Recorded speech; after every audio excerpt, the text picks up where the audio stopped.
Hello students, good morning all. Assalamualaikum warahmatullahi wabarakatuh. Hari ini kalian berjumpa dengan saya, Mem Devi Widianti. You can call me Mem Devi. Well students, today we will learn about text. Actually, there are many texts in English. Sebenarnya dalam bahasa Inggris itu banyak sekali jenis teks ya. But now we will have narrative text. You know narrative text? Well, I want to ask you first. Do you like to watch Disney film? Or maybe you like to read storytelling? Okay, students, all I mentioned actually they are narrative text ya. So, jadi semua yang Mem sebutkan itu sebenarnya seperti storytelling ya kan.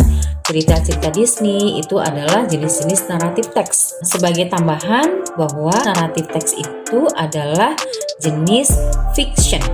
Maksudnya adalah cerita rekayasa, ya, cerita rekaan, bukan cerita secara fakta.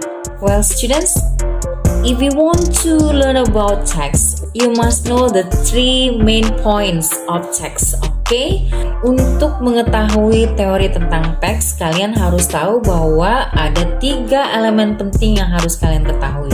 Yang pertama adalah social function. Social function itu adalah tujuan dari teks. You know that the social function of narrative text?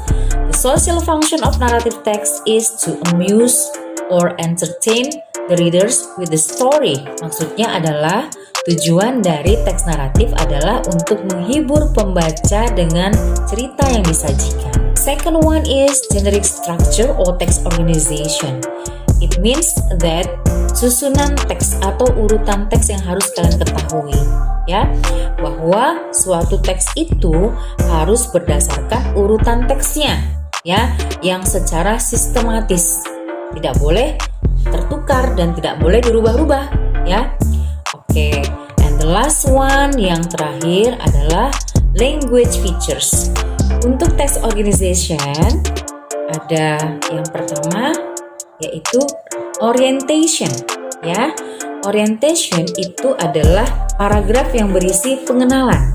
Di sini kalian akan mengetahui tokoh-tokoh atau karakter yang bermain pada cerita tersebut. Kemudian apa latar belakang dari cerita tersebut. Dua adalah complication. Oke, we know that complication itu berisi tentang konflik dari suatu cerita tersebut. Complication adalah konflik yang terjadi pada cerita tersebut. Yang namanya konflik itu adalah suatu masalah ya. Baiklah, yang ketiga adalah resolution. How the problem solved. Bagaimana masalah tersebut diselesaikan, bagaimana masalah tersebut dipecahkan. Jadi, tokoh dalam cerita tersebut akan mencari penyelesaian untuk masalah yang terjadi pada cerita naratif tersebut. Kemudian, the last one is coda or reorientation. Jadi dalam cerita teks naratif itu biasanya ada coda atau reorientation, di mana pada bagian ini adalah akan dimunculkan moral value atau nilai moral yang terkandung atau yang tersirat ataupun tersurat di dalam cerita naratif teks. Jadi ya, walaupun naratif teks ini adalah merupakan cerita yang menghibur pembaca tetapi juga memberikan pembelajaran tentang nilai-nilai positif dalam kehidupan sehari-hari. Language features of narrative text. There are narrative focuses on specific participants. Jadi pada cerita naratif ini lebih berfokus kepada satu partisipan atau karakter dalam suatu cerita naratif. Action verbs, verbal and mental processes. Jadi dalam teks naratif lebih banyak menggunakan kata kerja yang mengandung tindakan, kemudian pengucapan dan juga yang berhubungan dengan perasaan. And then selanjutnya adalah direct and indirect speech are often used. Jadi kalimat langsung dan kalimat tidak langsung itu sering digunakan. And next, selanjutnya adalah it usually uses past tense. Kalian tahu bahwa past tense adalah kalimat yang menyatakan peristiwa di masa lampau.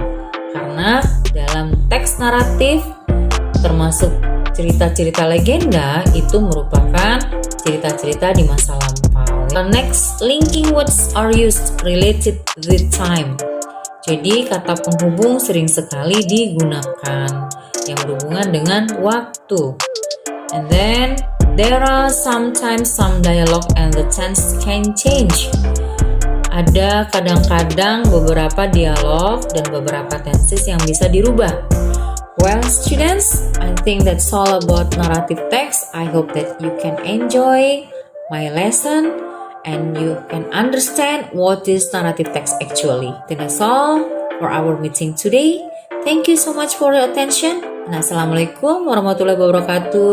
Good morning all. Bye. See you next time.